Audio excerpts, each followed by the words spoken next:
ثقافتی اور تاریخی لحاظ سے پاکستان میں لاہور کو وہی حیثیت حاصل ہے جو ہندوستان میں دہلی کو ہے۔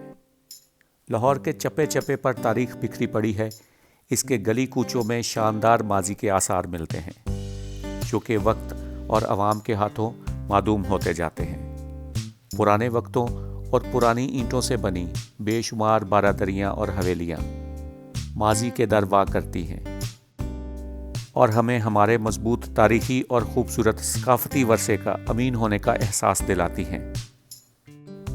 ماضی کے انہی مٹتے ہوئے نشانوں میں سے ایک نشان حویلی جوالا سنگھ سندھو ہے، جو لاہور اور امرتسر کے درمیان پاکستان انڈیا بارڈر سے صرف 1.5 کلومیٹر اندر پٹھانہ نام کے ایک خوبصورت گاؤں میں واقع ہے۔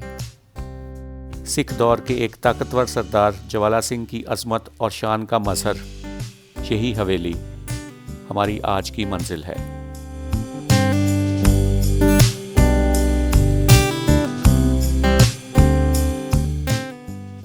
لاہور دھرمپورہ سے برکی روڈ پر تقریباً آدھے گھنٹے کی ڈرائیو کے بعد ہم اس خوبصورت سڑک پر آ گئے ہیں جو کہ پٹھانہ کی طرف جا رہی ہے۔ کیکر کے درختوں سے ڈھکی یہ سڑک بذات خود ایک بہت ہی خوبصورت احساس ہے۔ اس کے دونوں طرف وسیع کھیت ہیں اور آج بادل اور دھند مل کر اس سڑک کو ایک خوبصورت رنگ دے رہے ہیں۔ انڈین بارڈر نزدیک ہونے کی وجہ سے سڑک پر جا بجا اس طرح کے مورچے بھی بنائے گئے ہیں۔ پٹھانہ میں داخل ہوتے ہی پنجاب کا اصل رنگ نظر آنے لگتا ہے۔ گاؤں کی مخصوص مہک اور خاص طرز کی گلیاں مجھے ہمیشہ سے ہی پسند رہی ہیں۔ گاؤں میں داخل ہوتے ہی وہ تاریخی گرودوارہ بھی نظر آتا ہے جہاں 1947 میں تقسیم سے پہلے تمام سکھوں نے اکٹھ کیا تھا اور اپنی دھرتی چھوڑ کر ہندوستان ہجرت کرنے کا فیصلہ کیا۔ انہی سکھوں میں ایک سردار ہرچرن سنگھ بھی تھے جو قیام پاکستان سے کچھ عرصہ قبل مشرف با اسلام ہو چکے تھے۔ انہوں نے اپنا اسلامی نام سردار نصر اللہ پسند کیا تھا۔ ان کا سارا خاندان تقسیم کے وقت ہندوستان ہجرت کر گیا اور یوں ملکوں کی تقسیم خاندانوں کی تقسیم تک پہنچ گئی۔ وہ اس وقت اس حویلی میں قیام پذیر تھے اور آج بھی یہ حویلی انہی کی چوتھی نسل کی ملکیت ہے۔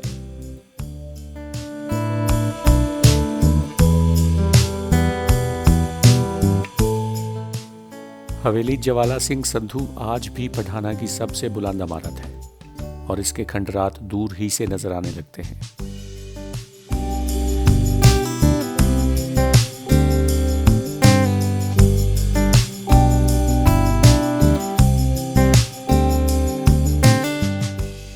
گو کے وقت کی تلوار نے اسے بہت کاری زخم لگائے ہیں، مگر حویلی کا داخلی دروازہ آج بھی اسی شان اور روپ سے کھڑا ہے۔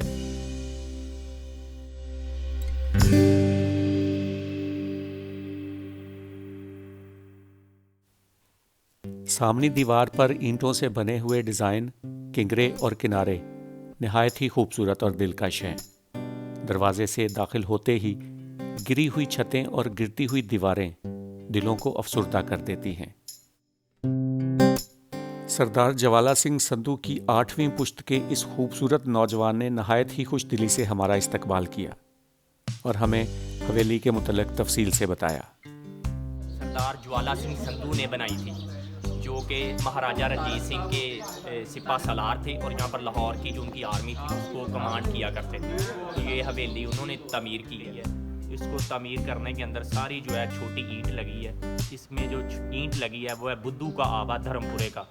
وہ 18 سینچری کا سب سے مشہور آوا تھا دھرمپورہ کے اندر، بدھو کا آوا، جس کے اندر بتایا جاتا ہے کہ ہسٹری کے اندر 1 لاکھ گدھا اس ٹائم اس آوے کے پاس ہوا کرتا تھا۔ اس کے اوپر اس کی اینٹ آیا کرتی تھی اور صرف اس کا ایک راؤنڈ جو ہے وہ لگا کرتا تھا۔ اتنی چھوٹی اینٹ اس کے اندر لگی ہوئی ہے۔ حویلی کی سیڑھیاں چڑھ کر اوپر جاتے ہیں تو وہاں دیواریں تو بہت ملتی ہیں مگر چھت کوئی نہیں ملتی۔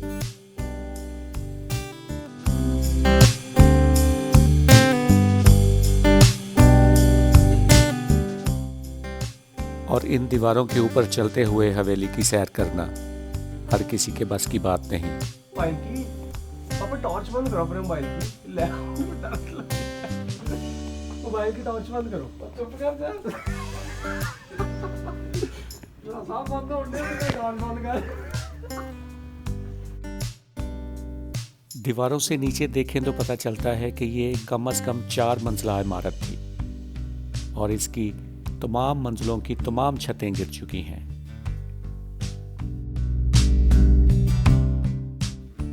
صرف ان چھتوں کے نشان، کمروں کی کھڑکیاں اور طاقچے ہی نظر آتے ہیں.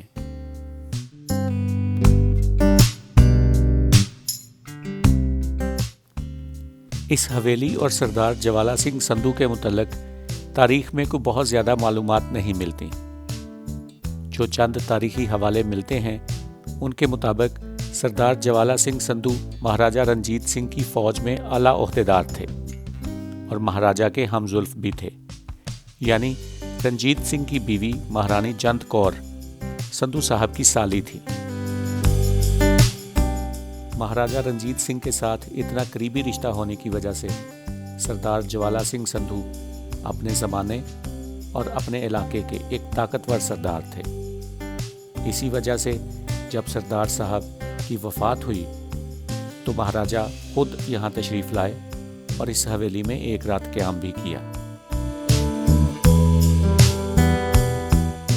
اس حویلی کی تباہی کے ذمہ داروں میں وقت اور موسم کے ساتھ ساتھ انڈین فوجی بھی ہیں جو کہ 1965 کی جنگ میں یہاں گھس آئے تھے اور حویلی میں لوٹ پار کرنے کے ساتھ ساتھ یہاں سے قیمتی کھڑکیاں اور شاندار دروازے تک اکھاڑ کر لے گئے تھے.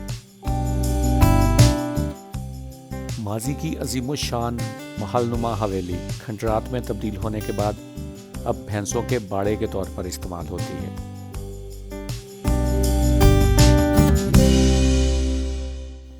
حویلی کی پوری عمارت نانک شاہی اینٹوں سے بنی ہوئی ہے اور عمارت کا سارا وزن ڈاٹ یعنی محرابوں کے ذریعے تقسیم کر کے زمین پر منتقل کیا گیا ہے. بہت سی محرابیں آج بھی بہت اچھی حالت میں موجود ہیں. 250 سال گزرنے کے باوجود کہیں کہیں رنگین پھول بوٹے اور فریسکو یعنی تصاویر بھی نظر آتی ہیں.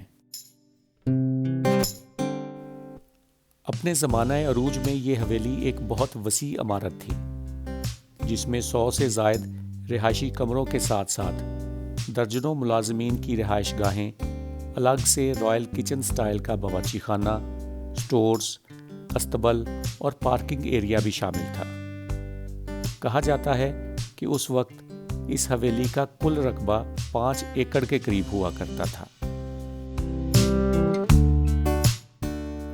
حویلی میں ایک وسیع تہہ خانہ بھی بنایا گیا تھا جس کی سیڑھیاں اترتے ہوئے آپ کئی صدیاں پیچھے چلے جاتے ہیں.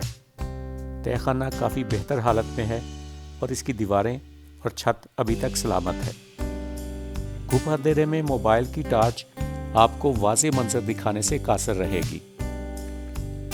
موجودہ مالکان کی طرف سے ہمیں بتایا گیا کہ اس تہہ خانہ میں روشنی اور پانی کا مکمل انتظام کیا گیا تھا اور یہاں کئی رہائشی کمرے بھی تھے جو کہ گرمیوں میں استعمال کیے جاتے تھے.